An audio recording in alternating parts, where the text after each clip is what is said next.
Shalom! Aujourd'hui, nous allons vous présenter les actions menées lors des deux missions à Tamatav en février et mars 2026.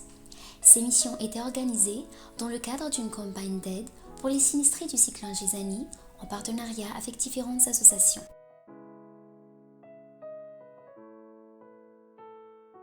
Le 10 février 2026, le cyclone Gisani a violemment frappé la côte est de Madagascar. Tamatav, ville portuaire et poumon économique du pays, a été particulièrement impactée. La ville a été détruite à plus de 75%, on compte près de 500 000 sinistrés et au moins 60 morts. Des milliers de personnes ont tout perdu et les infrastructures de base ne sont plus opérationnelles. Les réseaux électriques et de distribution d'eau ont été lourdement touchés, laissant la plupart des habitants sans eau courante ni électricité. À notre arrivée, 8 jours après le cyclone, nous avons découvert toute une région endeuillée, avec des maisons en ruine, recouvertes de bâches et de tissus pour remplacer les toits et les murs envolés. Dans les rues s'amoncellent des déchets et des débris de toutes sortes, des morceaux de tôle, des fils et des poteaux électriques, ainsi que des arbres sur les sols. Les quartiers précaires et les villages environnants ont été particulièrement affectés du fait de la fragilité des matériaux utilisés pour leur construction. La collecte menée avant le départ a permis de récolter de nombreux dons matériels ainsi que de la nourriture, notamment au travers d'une opération caddie réalisée dans un supermarché de la capitale Tananarive. Les dons financiers ont permis d'acheter des denrées supplémentaires, des lampes torches solaires, des produits d'hygiène, des ustensiles de cuisine et des fournitures scolaires. Pour cette première mission, nous avons décidé de destiner prioritairement l'aide d'urgence à quelques familles ciblées et connues de nos partenaires à Tamatav. Le premier jour, après avoir préparé les différents colis, nous nous sommes rendus dans le village d'Apanalan où l'ensemble des habitations a été détruit. Une vingtaine de familles y vit toujours dans le plus grand dénuement. Nous avons visité l'ensemble des maisons, du moins ce qu'il en restait, afin d'inviter les habitants à un point de rassemblement. Les villageois ont été encouragés à travers un message biblique et des échanges individuels. Tous ont reçu des vêtements et quelques-uns ont bénéficié de soins médicaux basiques. Les enfants ont fait une activité de coloriage. Chaque famille a reçu un colis alimentaire comprenant des provisions pour une semaine, des produits d'hygiène et une lampe solaire. Une famille, dont le mari est décédé quelques jours après le cyclone, a également reçu une tente pour y vivre temporairement, ainsi que des ustensiles de cuisine. Après avoir passé une demi-journée dans ce village, 8 personnes décidèrent de suivre le Seigneur et de prendre le baptême. Le deuxième jour, nous nous sommes rendus dans différents quartiers de la ville afin de donner le reste des colis d'aide d'urgence. Ce fut l'occasion de réaliser les nombreux dégâts dans la ville et d'exhorter les habitants rencontrés par la bonne nouvelle de l'évangile de Yahushua Hamashiach. En fin de journée, nous sommes retournés dans le village d'Apanalan afin de distribuer les fournitures scolaires qui serviront aux enfants pour l'école temporaire que nous finançons en attendant la reprise des cours. Nous avons également visité une école partiellement détruite par le cyclone. Dans la partie non endommagée, vivent quelques familles n'ayant plus de toit. Nous avons échangé avec la directrice et lui avons confié une partie des dons restants afin qu'ils soient distribués aux familles dans le besoin. À la fin de cette journée, 2 personnes supplémentaires ont décidé de se faire baptiser. Nous allons poursuivre avec les actions menées lors de la deuxième mission à Tamatav du 3 au 7 mars 2026. Cette mission a été organisée en partenariat avec différentes associations, dont des frères venus de l'île de la Réunion.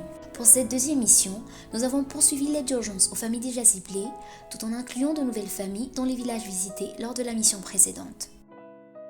La veille de notre départ, nous avons acheté des produits de première nécessité, du riz, des pâtes, de l'huile, des grains secs, des savons, des légumes, des biscuits et des bonbons pour les enfants, des tentes, des radiocartes, des ustensiles de cuisine ainsi que des vêtements pour enfants et adultes. Le 3 mars 2026, jour du départ, nous avons chargé les colis dans notre local en Kad Kelilafi. Nous avons ensuite récupéré les 2 missionnaires venus de la Réunion à l'aéroport d'Ivatu. Après leur arrivée, nous avons pris la route pour Tamatav vers 15h. Le 4 mars, premier jour de la mission, nous avons commencé la matinée par la préparation des denrées. Dans l'après-midi, nous nous sommes rendus au village d'Apanalan où nous avons prêché l'évangile aux habitants. Malgré le mauvais temps et la forte pluie, les villageois sont restés attentifs à l'écoute de la parole. Nous avons ensuite terminé la journée par la distribution des aides. Le lendemain matin, nous avons repris la préparation des denrées. Ensuite, nous avons visité des familles sinistrées dans différents villages. en leur donnant des tentes comme solution provisoire pour leurs problèmes de logement. Nous avons également distribué des radiocartes à quelques familles afin qu'ils puissent écouter des prédications et des chants pour la gloire de Yahushua. Nous nous sommes ensuite rendus sur le site d'une école partiellement détruite par le cyclone.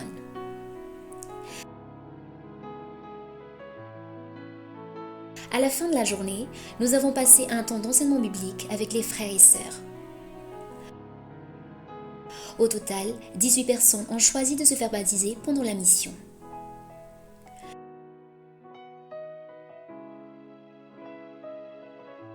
Nous avons également remis un don financier de 1 215 € aux frères et sœurs de Tamatav afin de répondre aux besoins urgents sur le terrain.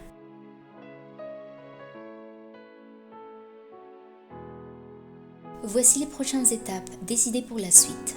Premièrement, certaines familles ciblées sont accompagnées dans leur démarche de relogement et de reconstruction. Une liste de personnes prioritaires a été établie. Cependant, la plupart des habitations ayant été détruites, le marché de la location est actuellement très saturé à Tamatav.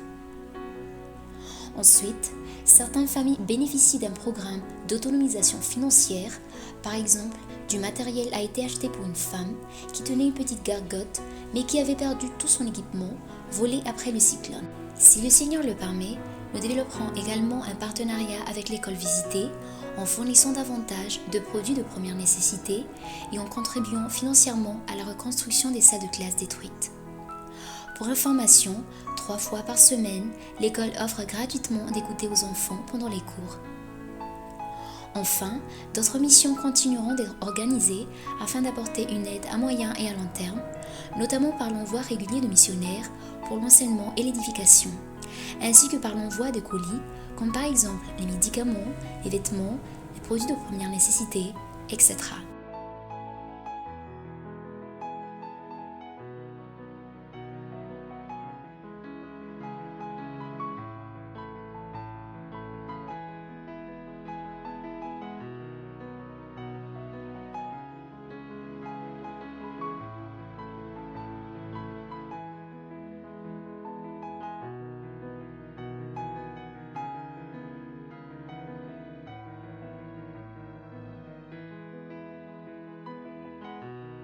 Nous remercions le Seigneur pour la participation de chacun à cette première et deuxième étape de la campagne Solidarité Tamatav.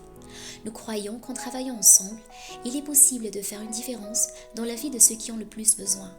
Par la grâce et pour la gloire du Seigneur Yahushua. Amen.